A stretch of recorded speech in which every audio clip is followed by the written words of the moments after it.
There are different versions of shamanism, and there are different versions of where the word came from. The Sanskrit word shramana literally means phenomenon. The word was first coined to describe the belief system of a tribe in central Siberia called the Tungus. And the defining text, maybe 60, 80 years ago, was extremely significant. And if you're interested in looking at a fascinating academic work, there's a book called The Psycho-Mental Complex of the Tungus. So I'll say it again, and later if you ask me, I'll probably have forgotten it. The Psycho-Mental Complex of the Tungus. And the Tungus are a tribe. The author was a Russian named Shira Korgorov. Now, I was given that text by a yoga teacher to study so I could get a grasp of what shamanism was about. And later that text led me to other things, namely to Charles Muse's, whose webpage I gave you earlier, which is at www.lionpath.com. Charles Muse's, God bless him, just died about a year and a half ago. And we had a brief, significant email correspondence where he kicked me in the butt and praised me all at the same time. Okay? He was a remarkable man. He was also the mentor for Gene Roddenberry, who wrote the Star Trek series. Okay? He was interested in higher mathematics, and he pioneered the study of chronotopology, which is the study of the flow of time and how time tends to pulsate and have opportunities and disopportunities like a heartbeat. He wrote a text called Destiny and Human Control Systems, where he designated which starry constellations go directly overhead and open which plant blossoms. So he provided us with some of the most solid astrological, physiological science. So the scientists literally were presented with facts that showed the stars affect everything on this living planet directly. So it's not just a fantasy, and it's not just a poetic suggestion, nor is it a simple mythology handed down. It is science, and I have to stress that because that is where most of us have our indoctrination. Okay. So you can bring your little red wagon of mythology, history, fantasy, illusion, dream, archetype, and you can also plop into it clear, cold, hard, mean-spirited science. And they will all tell you the same thing. So this is about the first time we've had this agreement that the shaman were scientists. So this is a sort of radical idea, but I would like you to hold this very dear to yourself like that elephant. And we're going to go on to a sort of model to talk about who took this away from us. And if we already had science, why did we need science? And what did science do? And what happened? What happened to shamanism? It's very important, especially since it hasn't gone anywhere. Okay. Now, I'm going to start with the negative, and we're going to build to the positive. So I'm going to say something really nasty. Institutional religion. Okay. And I want you all to tell me something negative about institutional religion.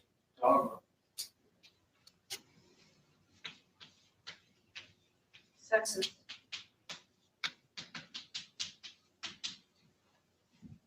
Come on. Guilt.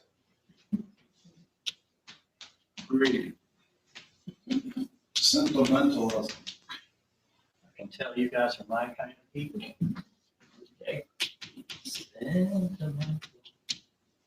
You probably write better than I do, though, couldn't you? Malicious ignorance. Superstitious nonsense. Arrogance. You're talking too fast. Superstitious, malicious. What's the other one? Arrogance. You definitely got the spirit of the bard. Control. Control. Blind faith. I'm not going to use the word faith. Sectorial separation is a negative. Rationalization of atrocity.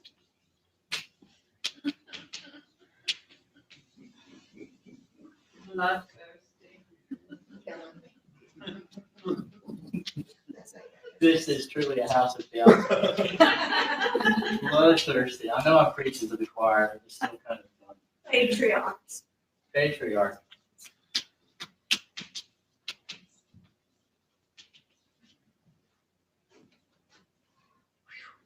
I'm tired. Infallible. Oh, there's a frightening concept. Infallible. Anything else? Corruption. You know, it's simple enough. All of it. Self-serving, self-propagating. Perverted. Opiate of the masses.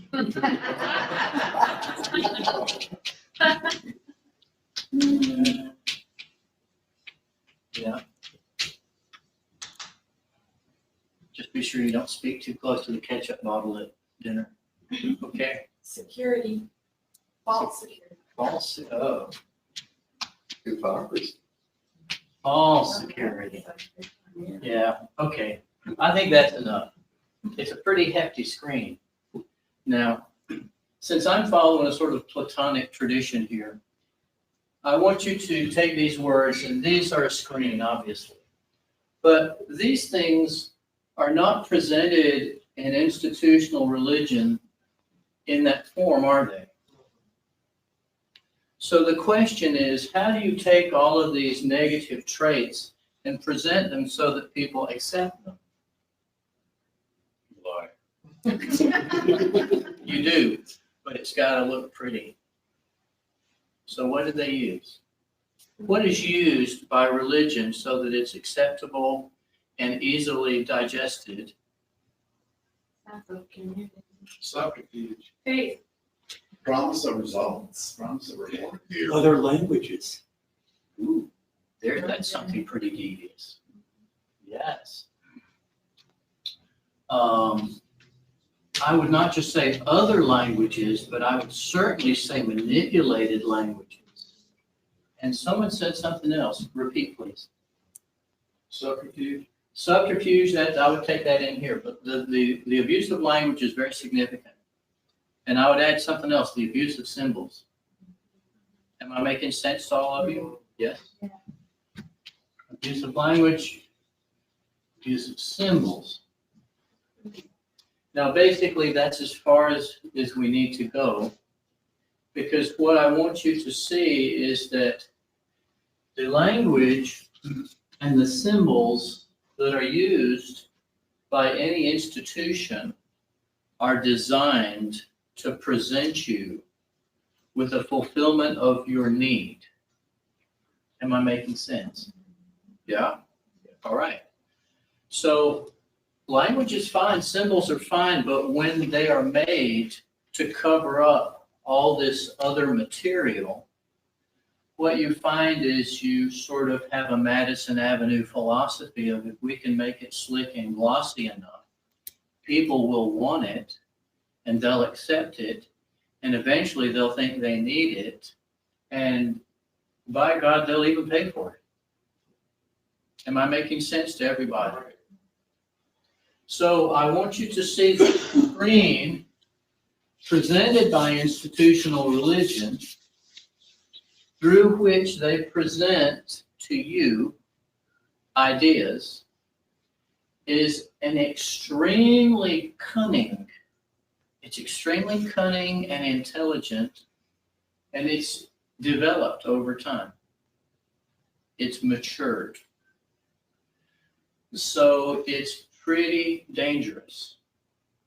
Now, Rudolf Steiner, who was a theosophist early on, said something about how evil was becoming intelligent.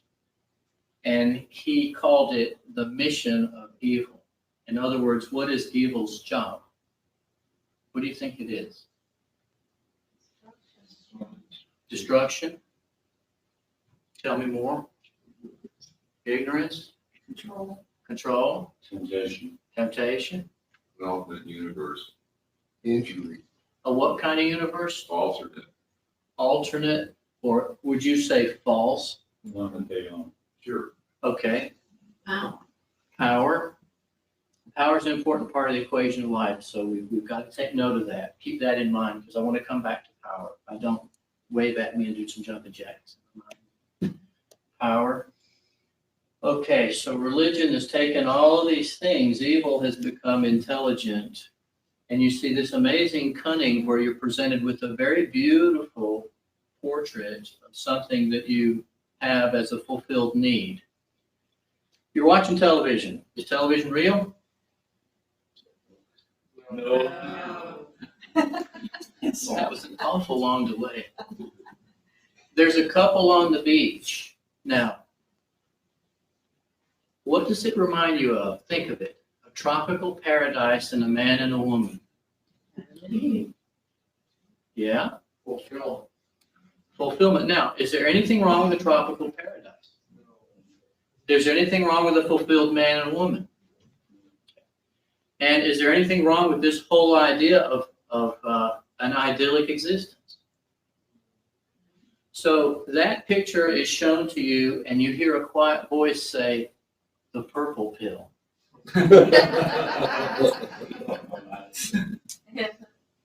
You understand what I'm saying now?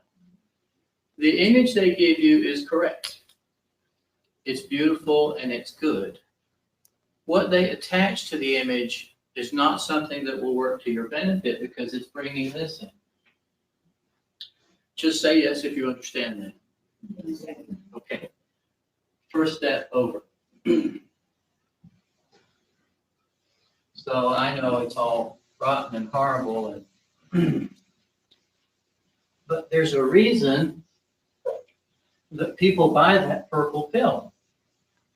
Why do people buy that purple pill? Really? Relief? Laziness, because they want to be on the beach under the palm tree. They want to be on the beach under those palm trees. They're lazy. Yeah, what else? Promises fulfilled. Promises fulfillment. Keep going. Escape. Escape. Yeah. And I'm going to give you a new word today for you to think with. Inscape. I want you to think about this a little bit because you've got things inside that are unmapped. All right? So we're going to now talk about what happened because this grid of institutionalized religion at one time wasn't institutionalized, was it? If you went back, what was it?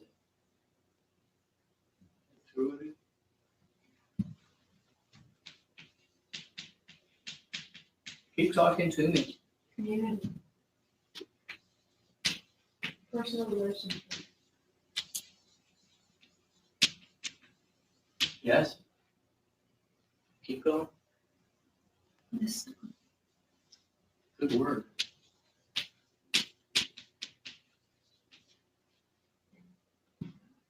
Guiding. See, what I want you to realize is you're now transforming evil. You're transforming evil. You have the power to encounter evil and transform it by going through it, passing through that complex, aggravating screen and getting to source points. Because evil is usually simply a shift of what is good. Am I making sense to all of you? So keep talking, guiding, mystical. Tell me more. Real. Entertaining. I didn't say fun. Cellular imprinted. Cellular imprinted. Spell that. Like, I don't know, good luck. From the stars, it's imprinted. Ah. Yes, it is our Stellar. Stellar. Stellar imprint. Yeah. Yes, indeed. Just like the brain on an Arctic tern when it flies from one pole to the other. That's Beauty. Beauty. There's an old-fashioned idea. Direct. Mm-hmm. Clairvoyant.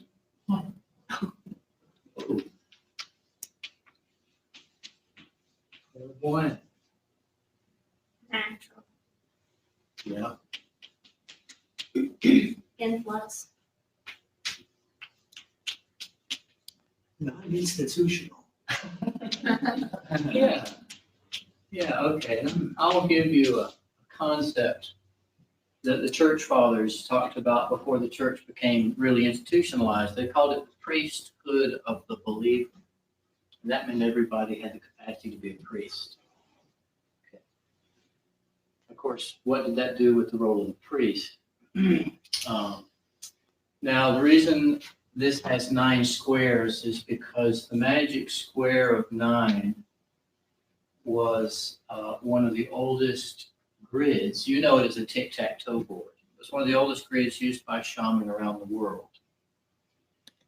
And if you bring a man from China in and he puts a circle in here and he says this is north and this is south, this is west and east, he'll fill these squares in with animals, directions, medicines, and planets. Okay? In other words, he'll fill it with all these things you've been talking about. Simple, beautiful, immediate, knowing, all right? So the screen of the institution has filtered out all these things, and yet because of its intelligence, it's succeeded in 2 things. And these are the 2 words that are the enemy of every free soul: coercion and seduction. Those are the enemies of freedom. All right? So when you're here, you've got 2 forces: coercion and seduction. You're either forced or you're seduced. Here,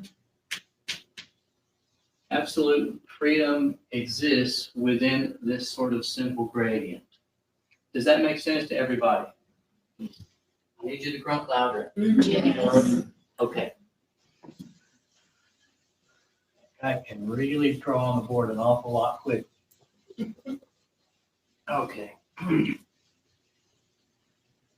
So what was good has become corrupt, and we can get back to what is good. But I want to stress that we can't go back because things are not the same, are they? Now, of course, you know I'm talking about shamanism. We can't go back to the old shamanism because what has changed? You tell me what's changed.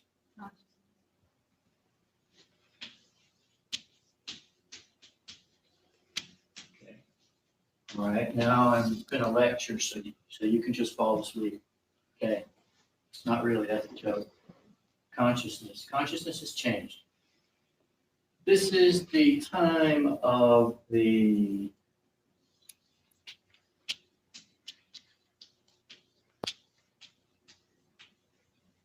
sometimes called the consciousness what? You might say, well, what happened before this? It was the what, James? And intellectual soul. Yeah. Before this, we were in, I'll go over here with it, the intellectual soul. I won't go into all these details, but basically, the previous few hundred years, science was born and people spent a lot of time proving things. Am I making sense? Prove it, prove it. You ever had an 8-year-old? Prove it, prove it. Okay. We've proven it. We've proven it so much the world's just about completely destroyed. Okay, because we proved it. Now, because we proved it, people are not happy with knowing things Because what happened is, well, the 60s happened, and before that, there were several other things that happened. I won't get into all the details, but basically people experimented with machinery, and then they experimented with drugs, and then they experimented with their bodies, and they became more and more aware.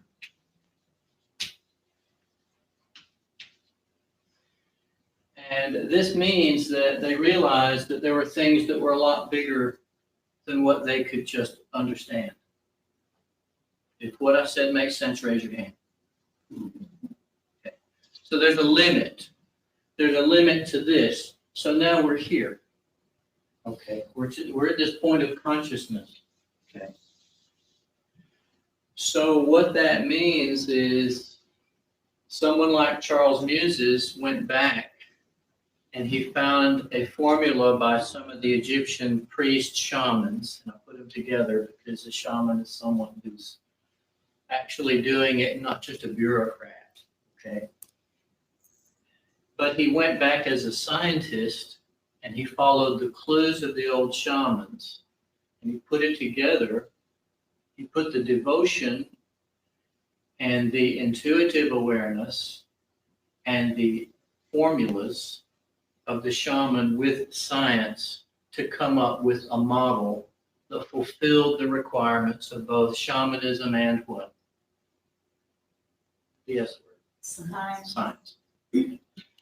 So that at this point, we have these two S's.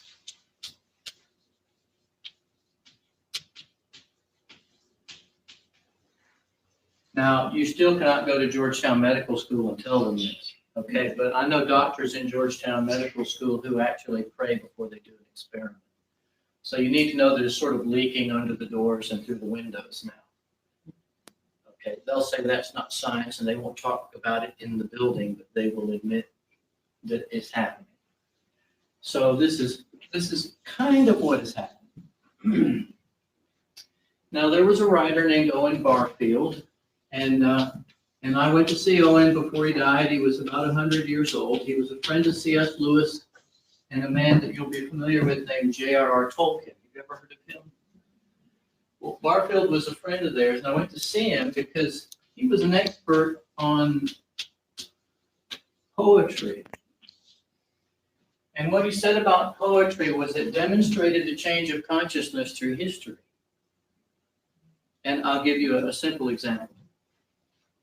Early consciousness, the heart or the soul was compared to a harp. They used to talk about the strings of the harp being plucked. Have you heard this? This is old poetry. This goes back. The Irish had a harp. The Egyptians had a harp. So it goes back, back, back. Now, when the camera was discovered with optics, they started talking about the eye of the heart in poetry. So for 1 minute, you had something like a musical instrument because the wind could blow across the strings of a harp if you left it in the window and you'd hear a sound. So they had the Aeolian harp, even in ancient Greece.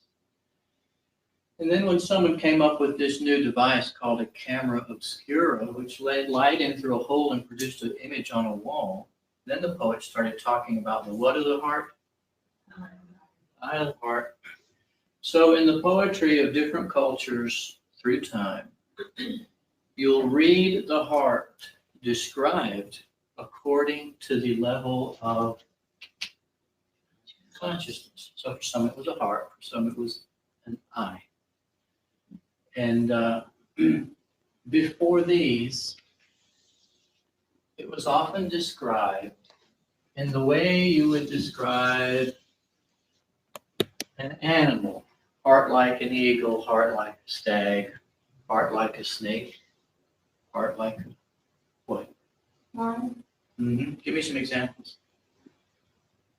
Coyote, Coyote. Any more? otter, Otter. Give me some animals.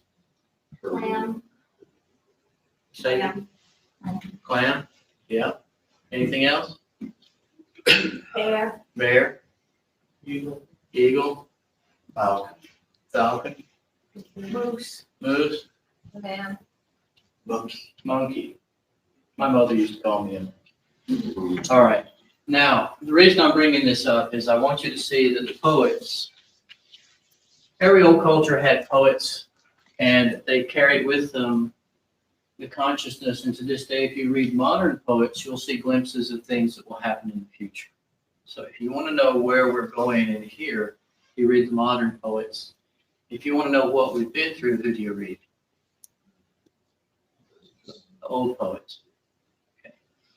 And if you read them both, you have a sense of where you fit into history, which is nice because we're not really taught we fit in at all. Okay. So when these are put together and you're working with the consciousness soul, there's a bridge. Okay, and the bridge is formed between symbols and language. Now, the nice thing about this is the symbols and language that connect us through history, connects us with the spirits of the dead.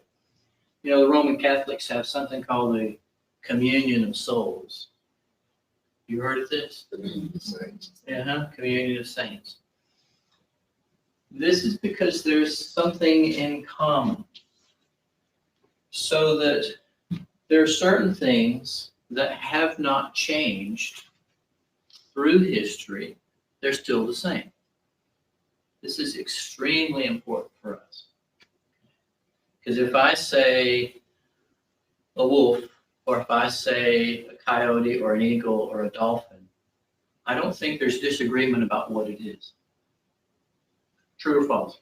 Okay. So what you find is that the old shamanism has a universal language. Am I making sense? And it's still applicable even though our consciousness is what? historical. Even though our consciousness has shifted and changed, a lot of these old things, they have not. Okay. We've changed somewhat in relation to them, but they still provoke certain of the same feelings. Does everybody understand? Making sense? Okay. And what I want you to do now is have this fresh idea of shamanism, which is old, but it's transcultural. And I'll leave the planets up here because that's our closest connection to heaven in here. Stars, planets, okay, sun, moon, stars. You look up, and you have a certain feeling. And that hasn't changed. Now, you can look up at the sun and say, well, that's just a big bundle of gas. But tell me, when the sun shines on you, what does it feel like? Tell me. Warm, More, tell me more. Happy. Yes, comforting, yes, Art, yes, conscious presence. yes. Energy. Mhm. Healing. Healing. All right, so what it's made of is not a determinant of what it is. Make sense? Because we can reduce each other to about $2 worth of mud, right? Okay, so have this idea that these things, what they are is much bigger than what they can be reduced to. And it's slowly coming to that in science, but they like to drag their heels because of the control issues involved. Now, what I'd like to talk about briefly, and is everybody clear about what I've said so far? Okay. What I'd like to talk about briefly is what makes prayer work and why prayer doesn't work. What do you think of that? People say, I prayed, and nothing happened. Or I got worse. And of course, that couldn't be an answer. So we have to ask, what makes it work? And so I'm going to go from here. See how we're doing for time. Talk about shamanism. And we're going to talk about prayer. because I'm very interested in how things work. I'm just a kid at heart. I don't know what makes it work. I want to get results. There's no time to waste. Okay, life is short. So this idea of prayer, because a shaman is a man who prays, right? Okay. What else is a shaman? Meditates. Okay, where does the word meditation come from? Healer. Healer. Now, I want to just draw this out for you. Healer comes from helios, which is the sun. Okay? Meditation comes from mediator, which is the same as medium. So I want to make a quick transition of information here, because this is quite something. All right. Now, we talked about the priesthood of the believer, so anyone can be a healer, true or false? True. Of course. And the Tibetan Buddhists used to have a quiz for their doctors, and they'd say, tell us what is poison. And the students would stew and come up with belladonna, henbane, and all these things. But the answer is basically everything that can be applied at the right time is medicine, and nothing is poison if it's applied at the right time. Does that make sense? So the timing of everything is what makes it medicine, and it was up to this person to know the timing. Okay? Say it makes sense.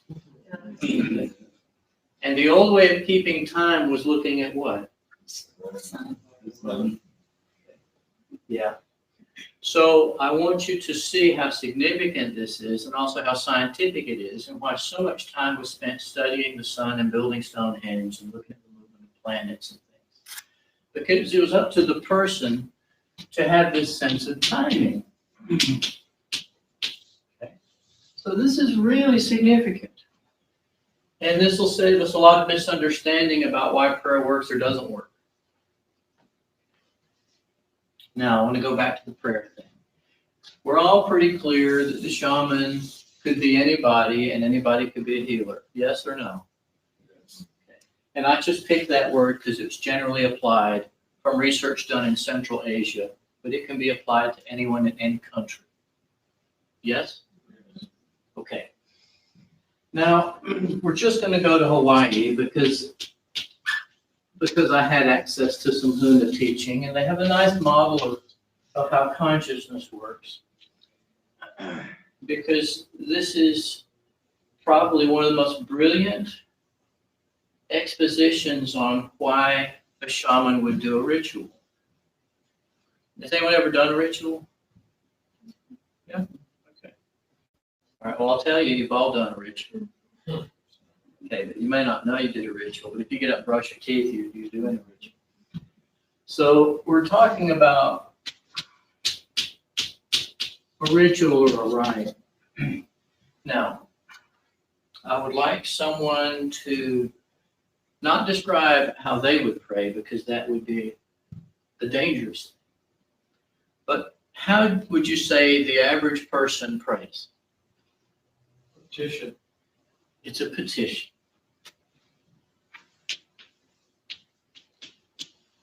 Okay, tell me more. Think about it. How does a person pray? And we pray out. Yeah, pray. I like that. Yeah. If we yelled loud enough, someone would hear. Quite often with eyes closed. Eyes closed. Yeah. Yeah, tell me more. Often the Yes, you pray in. Say that. Often the recitation. Recitation. Prayer should be inside. First must hear yourself, not out. And then there's this idea of recitation or repeating it, like God is very old and hard to hear. Proper posture. Posture? Proper posture. Yeah, okay. I'm going to put posture here because some people bow and some people don't. Some people jump up and all that. They could Bargaining. Yeah, they could use a sacrifice. Bargaining. Sometimes it's aimed in a specific direction. The deal. I like that. I like the political sound. Okay. And what was that? Anger directed? Who said that? Says a direction. Some people pray in a specific direction. To the Oh, I east. see. This is direction. All right. Anything else? Wholehearted truth. Wholehearted truth. With every part of your being. Yeah. You pray with truth in your being. Wholehearted. Okay, now. About the sacrifice. Sacrifice. They pray with a sacrifice? No, sacrifice is part of the prayer. Yeah, you give us something. It's part of the deal in the bar. I'll give you a lamb. I give you a piece of chocolate if you let me. Yeah, Yeah, there's, Ooh. usually kind of place. Yeah. emotion. Emotion, Unceasing constant. gratitude. All right, now. That's pretty good. That's a lot of stuff. Okay, so this person is praying and they mean it, and they say it over and over, and they yell real loud and they bow a lot, and their eyes are closed tightly, and they're afraid, and they're trying to make this deal. What does it sound like? Unbelief. Work. It comes immediately. Yeah. Do you see what's happening? Feel like why? Yeah. Wow. All right. Now, I'll add something. Usually, when somebody prays, there's not one person praying. There's several people praying. Because most of us are not one person. You understand? Most of us have very mixed intentions. And so when we sit down and pray, what goes out of us is about 20 or 30 different motives. Now that means the reply has to come in about 20 or 30 different forms. And since we don't agree with ourselves, the answers can't agree. Do I make sense to you? So if there's not one person praying, there cannot be one answer for that person. And that is probably the most common mistake in prayer, is to assume that you are one motive. And this is why, as James and I have had long talks, even the most ancient shaman valued the art of concentration, which is the way of assembling the divided wills within yourself to do a common task. Now, this is very much connected to the knowledge that was derived from studying the movement of herds of animals. All right? And if you've ever seen a flock of birds turning in the air, do they run into each other? You ever seen a herd of cattle moving? Okay. Cattle, sheep. Okay. And of course, there are animals who don't herd too. But what I want you to have in your mind is the idea that there's individual freedoms and there's this multiplicity of wills in you. But if you can synchronize them, if you can get all your sheep together, if you can be your own shepherd, all right, then you can get these wills to come into some sort of alignment so that you have a solid force, so that when you make a request or ask a question, there is a sort of unified will. Make sense? Yes, that's how healing works, and that is how shamanism works. But what I wanted to point out was how this is closely related to the relationship of human beings to animals and other living things. These were principles that were observed by shaman and recorded here, and sometimes in songs. And these songs were considered extremely sacred and still are. So shamans would have a kinship with different animals, and that would be sort of their model for helping themselves work with themselves. Here's the Huna model. This symbol I'll explain this before we dive in. We have about 3 minutes left. And then you'll all know how to get miracles done. And you can pray for me. Okay. This is a very old Chinese character, and it's the character for king, and it's pronounced Wong. And there's an old pun that 6 billion Chinese can't be all Wong. You can't all be king, but as a shaman, you can all be king. But what it shows is there is 3 levels, and if we took the top bar and the bottom bar off, we'd have a cross, which you'd recognize from Christianity or Egyptian training or from looking through the crosshairs of a rifle. Now, these 3 levels symbolized earth, heaven, and what is called the underworld, which we always think of as something abstract and not here. Now, the Chinese and the old shamans in every culture said the human being basically stands there, and they stand up. And there's 2 things in nature that stand straight up, and one is a human and one is a tree. And so the tree was sacred. And some of the oldest meditations were about going into a tree and turning around and putting your arms through the branches like a coat. And then you reach up through the branches and connect to the stars, and you reach down through your feet and you connect to the underworld, which is also the dead. And then you let yourself fall asleep. And you wake up the next day with the answer you needed because you're able to spread yourself very thin. Does that make sense to you? So this standing figure, okay, there's the tree. Heaven, earth, underworld. Now, most people who stand on the earth, they look up to heaven and say, I want that, I need this. But the old shaman and the old Huna priests and the old Taoists, every culture, they said, you can't go direct. You got to go down first. And so the old goddess temples looked like beehives, and the door led down into the ground. And there was an archway, and there was a woman with her legs open in the arch. And they believed that you were going into the mother. And that girl was called a gargoyle. And later she was transplanted onto cathedrals as a gargoyle. It changed her shape and made her look evil. Okay. The Irish call her Sheeliniki. Okay. And you were going into the Earth Mother, and you were going down, and you were going into the dark, warm, quiet, still, solid, fertile, safe place. And it had nothing to do with punishment. It was where you had to go to get to the stars. So, the Huna and many of the others say to go down,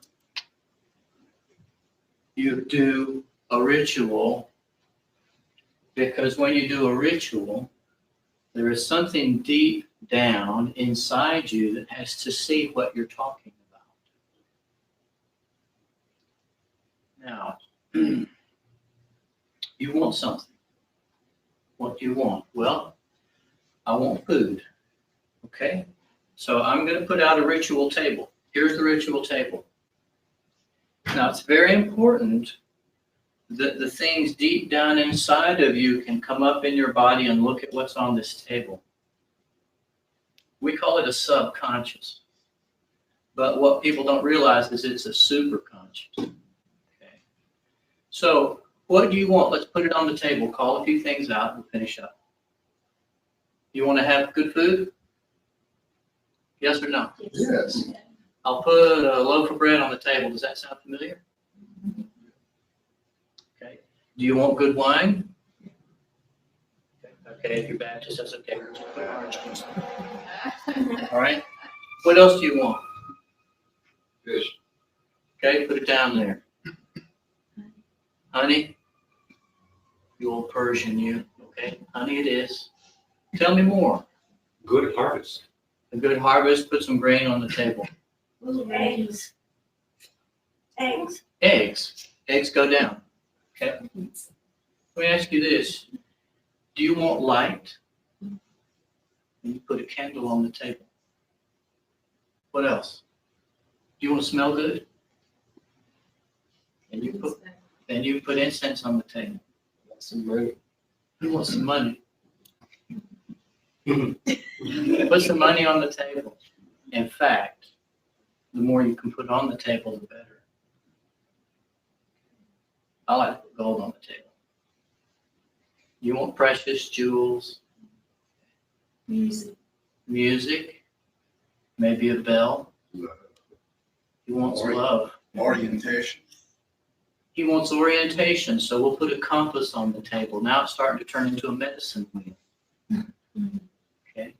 Are you worried about your family? Then you put a picture of them on the table. Are you worried about your ancestors? Because they have to go on the table. Okay. And they're all here anyway.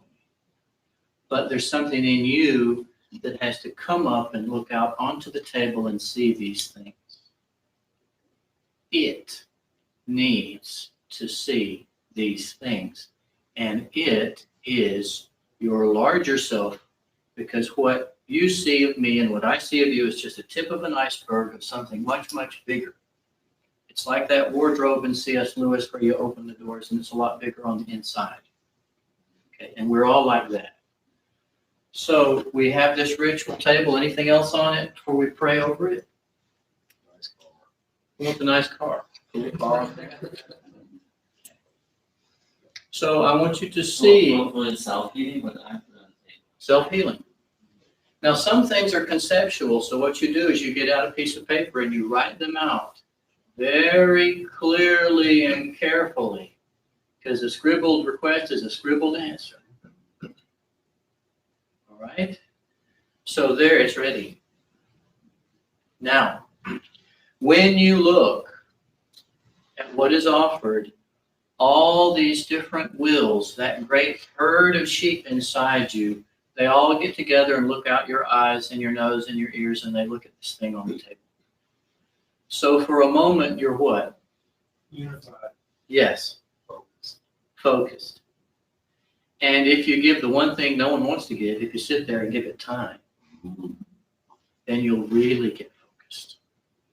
And the more drama, the better, because these wills have to be brought together. So there's a certain necessity for the drama. Okay. You get in what you put out, right? Now, there are some very diabolical ways to use that. Can you imagine? All right. So you must be aware that how this is done requires some great attention to detail and care. It has to be very clean. Some people would fast for 30 days before constructing an altar. So I want you to realize this is why you see these old Tibetans shining all the ritual implements for hours each before they put them on the table. You don't want to give up anything dusty and old. You understand? It's got to be pristine and clear. It must impress who? You've got to impress yourself. So there's a communion cup and there's a sacred stag. It's out there, it's impressed. The message goes down below into that great, quiet, still, motherly place. Okay? And for those of you interested in the Christian version, when the blood of Christ ran down the cross into the earth, it became a homeopathic remedy. And that means when you do underworld teaching, you're working with Christian energy. I like that. So that means all the shamans are what? Christians. Yeah. So the message goes up from there to what we call heaven or the stars. And in a few days, depending on how fast you want your answer, you'll get an answer. And it will be based on what you offered as a single person. Okay.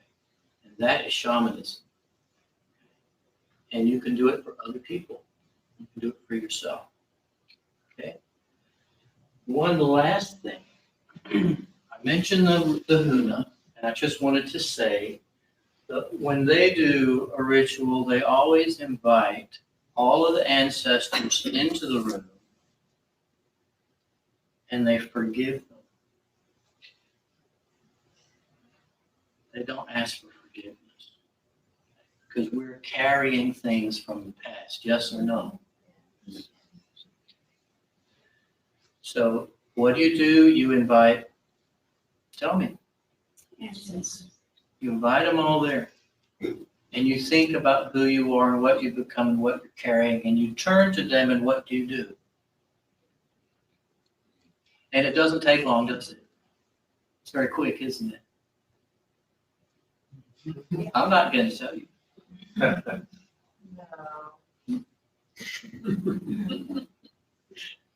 And when you're clear about what's been forgiven, you let them talk to each other.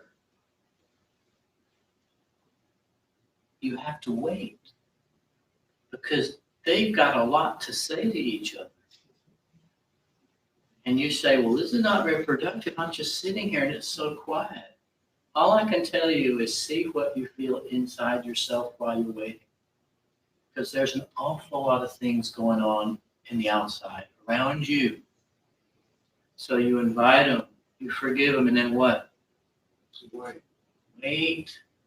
Please wait. Okay. Sometimes they wait for days. Okay. Sometimes they walk in a circle one way and invite everybody, and then as many times as they walk the circle one way, they have to turn and walk the other way to give them an equal amount of time to talk. Now, after that process, then you are allowed to think what it would be like if you got the answer to your prayer in the way you asked. And you're then supposed to wait and think about that for a while. You understand? We talked about time. So that means you've really got to invite everybody, forgive them, and wait, let them talk. And then you've got to spend time thinking, what if I get this answer? What would it be like? You realize people pray all the time and they don't think about what it would be like if they got the answer. They're in such a hurry to get stuff. Am I making sense to everyone? So it's only after you've done that and you're clear in your mind what it would be like to get an answer that it's over. The prayer is over. And when I mean over, I mean it's really over. Do you go back and jump up and down and do it again? No. Do you think you'll forget what you did? No. You won't. Yes. You might forget some of it, but believe me, it'll make an impression. Okay. So that's your introduction to shamanism. Now, I just wanted to present a sort of historical line and to give you a working technique. Okay? And I talked to my friend Tom Goodman, who's here, who is a traditional American Indian shaman. Now, the reason I wanted Tom here and the reason I invited him to speak next week is because I gave you a general template, but he's from around here. He's from this country, and each country has its own spirits. Each land has its own elemental spirits. Am I making sense? And so I am not qualified to talk about these spirits. I don't know them that well, but Tom is. And he's doing a lot of different kinds of work, so he's speaking next week. And I want you to realize that all of this knowledge eventually has to become local, and it has to become personal, because it's the land that controls your dreams. This is where you go when you sleep, your rumination, the rivers and in the earth. So keep in mind, Tom, would you stand up for just a minute so they can see you? You're going to be here next week, right? November 2nd. November 2nd? Yeah. All right. So behold the man. So I'll be back to see him. All right, thanks, Tom.